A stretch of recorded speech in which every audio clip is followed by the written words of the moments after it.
I want to be honest with you about something. There have been a few moments in my life where everything shifted, where I looked at the world, or at myself, completely differently than I did the day before. Some of those moments happened because of a conversation. Some happened because of an experience. But a surprising number of them happened because of a book. Not a motivational quote. Not a highlight reel on Instagram. A book. Pages. Words. Someone else's hard-won experience transferred directly into my brain. And today, I'm sharing the 10 that changed me the most. But here's the thing I want to be upfront about. This isn't a best books ever written list. Literature professors would probably disagree with half of my choices. This is personal. These are the books that found me at the exact right moment, when I needed them most. The ones I've highlighted, dog-eared, and come back to multiple times. The ones I've recommended to people I care about. And here's what I've noticed after years of reading. The right book at the right time doesn't just give you information.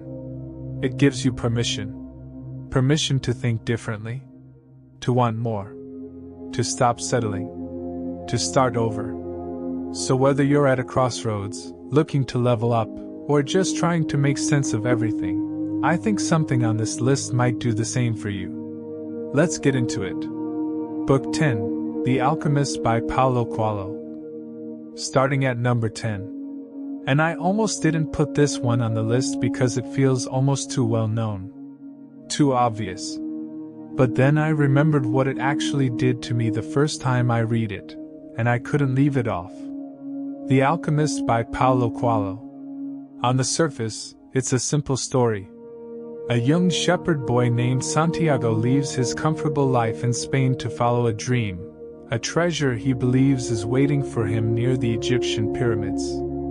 He encounters setbacks, detours, love, loss, and more than a few moments where he almost gives up entirely.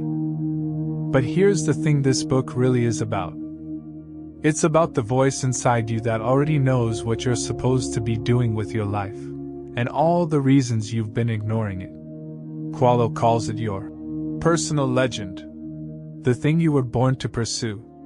And he argues that the entire universe conspires to help you achieve it, if you're brave enough to actually chase it. Most people don't realize this, but the reason this book has sold 65 million copies isn't because it's a great adventure story, though it is. It's because it reaches into your chest and grabs the dream you quietly buried under practicality and fear and says, "This is still here. It's been waiting." I read it during a period when I had talked myself into playing it safe. Into being realistic. This book reminded me that playing it safe has its own kind of risk. The risk of getting to the end of your life and wondering, what if? Book 9, Can't Hurt Me by David Goggins. Number 9. And I'll warn you up front, this one is not comfortable. Can't Hurt Me by David Goggins. Goggins grew up in an abusive household, was overweight, struggled with learning disabilities, and worked as an exterminator spraying cockroaches for a living in his mid-20s. He went on to become a Navy SEAL, Army Ranger, an Air Force TCP, completing 3 of the most brutal military training programs in existence. He ran 100-mile ultramarathons on broken feet. He set a world record for pull-ups. But here's the problem with how most people read this book. They treat it like an extreme sports story. Wow, that guy is crazy kind of read. And they miss the thing that makes it actually life-changing. Because underneath all the physical extremism is one idea that hit me like a truck. Goggins says most people, in any challenge, on any given day, are operating at about 40% of their actual capacity. 40%. Not because they're lazy. Not because they're weak. But because the brain sends a stop signal long before the body actually needs to stop. It's a survival mechanism. This is where it gets interesting. He calls the ability to push past that signal the 40% rule. And he argues it applies to everything. Not just running. Not just military training. Work. Relationships. Creative output. Mental resilience.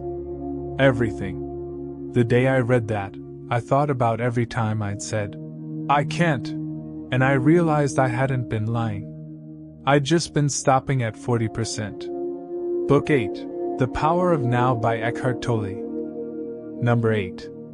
And this is the one on my list that's hardest to explain, but has probably had the most quiet, lasting effect on my daily life. The Power of Now by Eckhart Tolle. Here's the simplest version of what this book teaches. Most of your suffering, most of the anxiety, the regret, the constant background noise in your head, is caused by one thing: living everywhere except right now. Your mind is either replaying the past, running through things you should have said, decisions you regret, moments that hurt you. Or it's projecting into the future, worried about things that haven't happened yet, catastrophizing, planning, rehearsing. And while it's doing all of that, right now keeps passing by. Unused. Unlived. But here's the thing that completely reframed this for me. Tolle says you are not your thoughts. You are the awareness behind your thoughts. The one watching them. And the moment you realize that, the moment you take even one step back from the running commentary in your head and just observe it, you create a gap. A tiny space of peace. Most people don't realize this, but that gap is where your actual life lies. Not in the planning. Not in the regret. In the present moment, which is the only place anything real ever actually happens. I've read this one 3 times. And every time, it hits differently. Because I was in a different place each time. Which I think is kind of the point. Book 7, Educated by Tara Westover. Number 7. And this is the one memoir on my list. And it earned its spot. Educated by Tara Westover. Tara grew up in rural Idaho in a survivalist family that didn't believe in school, doctors, or the government. She never attended class a single day until she was 17 years old. She had no birth certificate, no medical records, no formal education of any kind. She went on to earn a PhD from Cambridge University. But here's the thing. I don't love this book because it's an inspiring rags to riches story. Though it is that. I love it because of the question it forced me to sit with long after I finished it. She describes the process of getting educated, and realizing that education wasn't just giving her facts and skills. It was replacing the story she'd been told about who she was with a story she chose herself. This is where it gets really interesting. Every one of us has a story we were handed. By our families. Our schools. Our culture. Our upbringing. A story about what's possible for us. What kind of person we are. What we deserve. And most of us walk through our entire lives living inside that story without ever stopping to ask, did I choose this? Is this actually true? Tara Westover had to completely dismantle the story she was given, at enormous personal cost, to build a new one. Most people don't realize this, but so do you. The cost is just lower. And the book that helps you see it is right here. Book 6, Meditations by Marcus Aurelius. Number 6. Written nearly 2,000 years ago. And somehow, it feels more relevant right now than most books published this year. Meditations by Marcus Aurelius. Marcus Aurelius was the emperor of Rome. The most powerful man on earth at the time. He commanded armies. He governed millions. And he kept a private journal, never meant to be published, where he talked himself through his fears, his frustrations, and his failures. That journal became Meditations. But here's the problem with how most people approach ancient philosophy. They treat it like a museum piece. Something to appreciate from a distance but not really use. This is where it gets interesting. Every single thing Marcus wrote about is something you dealt with this week. Someone who frustrated you. A situation outside your control that you wasted energy fighting. A fear that kept you up at night. A task you kept putting off. His core principle, the foundation of Stoic philosophy, is this. You cannot control what happens to you.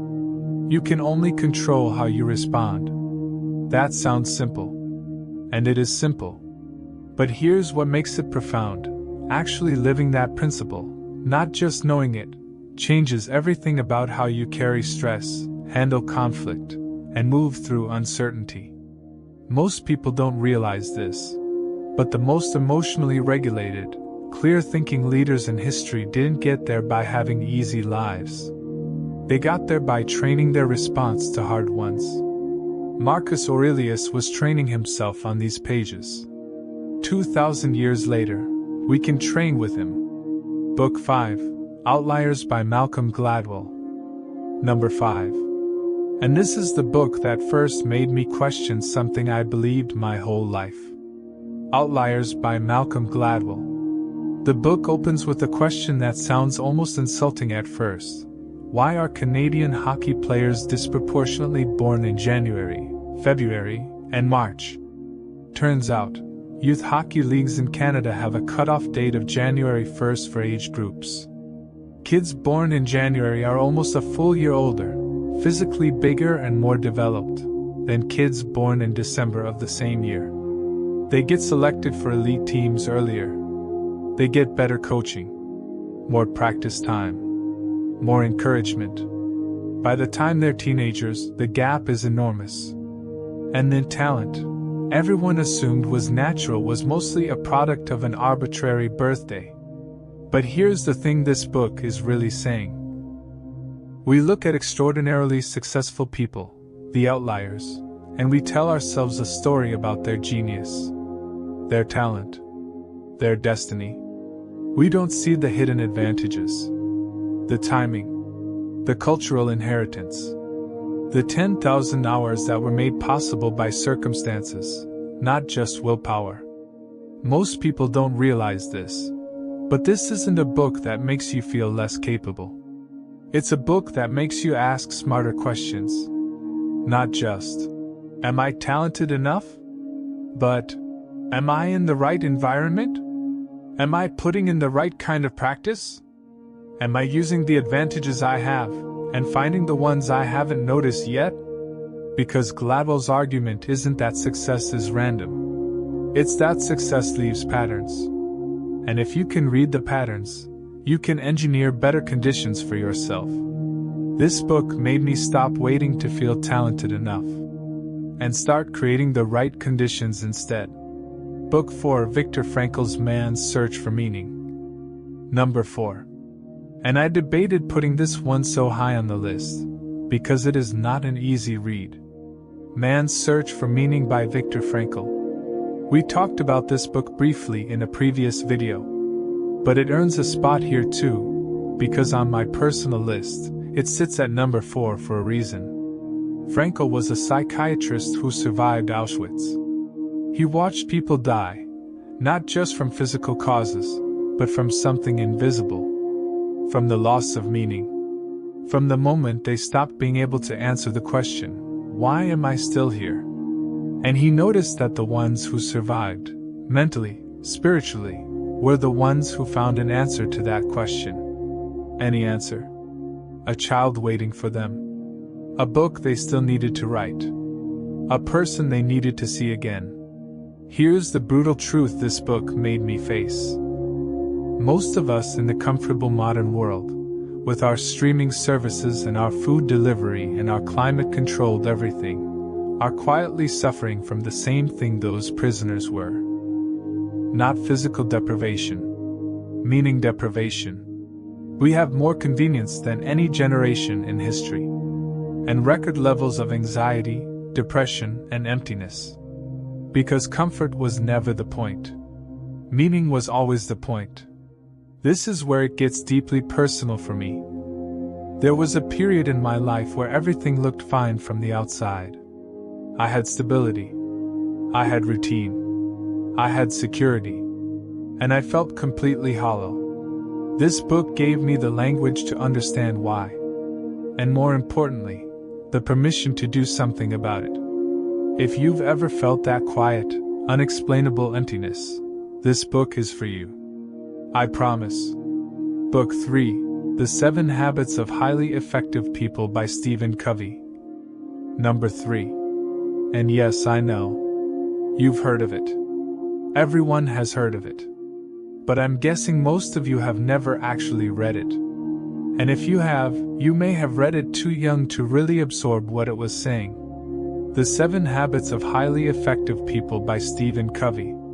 Here's the honest reason this is number 3 on my personal list, not because it's the most exciting read, but because no book has given me more practical mental tools that I still use daily. The one that changed how I work, communicate, and handle conflict? Habit 5. Seek first to understand, then to be understood. That's it. 5 words. But the implications are enormous. Most people don't realize this, but in almost every conversation, especially difficult ones, people are not listening to understand. They're listening to respond, to defend, to correct, to make their point the moment there's a gap. And as a result, the other person never feels heard. They double down. The conversation goes in circles. Nothing changes. But here's the thing. When you genuinely, fully, try to understand someone else's perspective first, before you say anything, something shifts. The defensiveness drops. The wall comes down. People become shockingly open to hearing you when they feel understood first. This is where it gets interesting. I started applying this in one difficult relationship in my life. Just this one habit, nothing else. And within a few weeks the entire dynamic changed. Not because the other person changed. Because I changed how I showed up. Covey isn't teaching you communication tactics. He's teaching you to become the kind of person other people genuinely want to work with, live with, and follow. That person is worth becoming.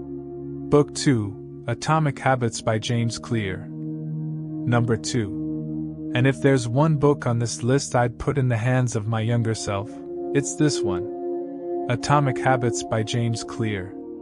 I won't spend as long here because you've heard me talk about this one before, and we've got a full breakdown in a separate video. But I want to tell you why it's number 2 on my personal list. Because it's not just about productivity or building good habits. It's about identity. Most people try to change their behavior by focusing on outcomes. I want to lose weight. I want to write a book. I want to save more money. Clear argues that's the wrong starting point. The most lasting change comes when you shift your identity first. Not, I want to be a runner, but, I am a runner, and then asking what a runner does today. But here's the problem.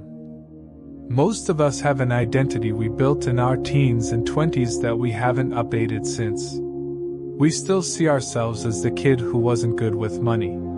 The person who's not a morning person. The one who just isn't creative. And we keep living up to that story. Because that's who we told ourselves we are. Most people don't realize this. But every tiny habit you build is a vote for a new identity. Every time you write even one sentence, you vote for, I am a writer. Every time you skip the elevator, you vote for, I am someone who takes care of my body. The votes accumulate. The identity shifts. The behavior follows. I used this to rebuild myself after one of the harder periods of my life. Tiny votes. Every day. Until I looked up and barely recognized the person I'd become, in the best possible way. Book 1, Viktor Frankl. No. Wait. Okay. Number 1. My absolute favorite book of all time. And I've gone back and forth on this more than any other spot on this list. Because favorite feels like a huge claim. Like I'm betting everything on one answer. But every time I ask myself, which book do I come back to? Which one lives in my head rent-free? Which one do I find myself quoting in conversations, thinking about in the shower, recommending to strangers? There's always one answer. The Alchemist. Yes, I know. I already had it at number 10. But here's the honest truth. I put it there because I didn't want to start with my number 1. I wanted you to earn it with me. Because here's what I've realized about The Alchemist after years of returning to it. It's not about the treasure. It's not even about following your dream. It's about this. The journey to what you want changes you into the person who deserves it.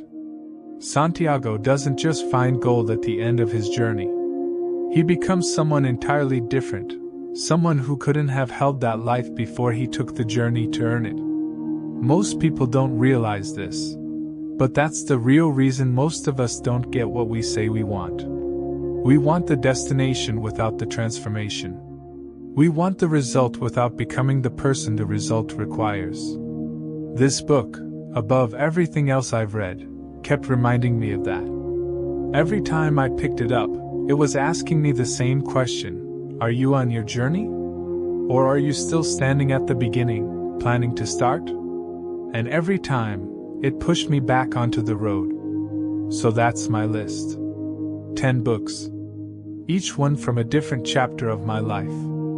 And here's what I want to leave you with. None of these books will change your life while they sit on a shelf. That should be obvious. But somehow it isn't, because most people have a growing collection of books they plan to read, that they've owned for years. The book doesn't do the work. You do. The book just shows you what work is available. And the beautiful, strange thing about reading is this. The same book can hit you completely differently at 22, at 35, at 50. Because you're different. Because you've lived more. Because a sentence that meant nothing to you before now lands like it was written specifically for you, right now. That's not magic. That's what it feels like when you're finally ready to hear something. So if one of these 10 made you lean forward today, if something sparked, don't wait for the right time to pick it up. The right time is now. It's always now. Pick it up. Start it tonight. Let it find you at exactly the moment it's supposed to. Because that's what the best books do. They don't change your life. They change you. And then your life has no choice but to follow. I want to hear from you. What's the one book that changed your life more than any other? Not the one you think you should say. The real one. Drop it in the comments. And if this video resonated with you, if any of these 10 felt like they were meant for you, subscribe. We break down books like these every single week, and I don't want you to miss the next one. Links to the full breakdowns of several books on this list are right below in the description. I'll see you in the next one. Thank you for watching.